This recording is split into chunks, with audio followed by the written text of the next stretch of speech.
ప్రభుత్వానికి సంబంధించి రాష్ట్ర ప్రభుత్వానికి సంబంధించి మోడీ వచ్చాక ఒక చక్కటి సిస్టమ్ పెట్టుకొచ్చాడు. తక్షణ సాయం అందించడానికి ఒక ఫండింగ్, కేంద్ర విపత్తుల నివారణ నిధి, రాష్ట్ర విపత్తుల నివారణ నిధి, ఈ రెండింటికి సంబంధించిన ఒక అమౌంట్ ఫిక్స్ అయ్యి ఉంటుంది అక్కడ. దాన్ని ఇంకా దేనికి మళ్ళీ దాన్ని దేనికి మళ్ళీ ఇచ్చేస్తున్నారు? బియ్యాలు పప్పులు ఉప్పులకి మళ్ళీ ఇచ్చేస్తున్నారు. బేసిక్గా అవి ఆల్రెడీ నీ దగ్గర ఉన్నట్టు సివిల్ సప్లైస్ గోడౌన్లో నుంచి పంపించవచ్చు. ఇది తీసుకెళ్ళి ఆళ్ళకి వచ్చి పెట్టేస్తున్నారు అక్కడ. కాన్సెప్ట్ ఏంటి? రైతుకు అర్జెంటుగా అవసరమైన డబ్బులు కొంత ఇవ్వటం. ఇంకోటి 1000 కోట్లు ఆల్రెడీ రిలీజ్ చేసింది కదా, ఏమైపోయినాయి ఆ డబ్బులు? దీని కింద బిల్లులు పంపించేస్తారు. కేంద్రం ఇప్పుడు ఇస్తేనేమో చంద్రబాబు గారి ఇది, ఇవ్వబోతే మోడీ, అది జరిగేది. ఒక రకంగా ఇది వైసీపీకి ఫెచ్చింగే కదా సార్. వాళ్ళైనా రైతుల తరపున పోరాటం సైలెంట్ వచ్చిన కూడా.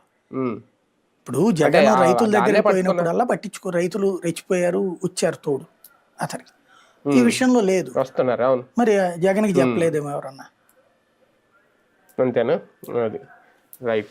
చూద్దాం. మొత్తానికి రైతుకైతే జగన్ గుర్తొస్తున్నారు మళ్ళీ. ఎందుకంటే జగన్ హయాంలో ఏం జరిగింది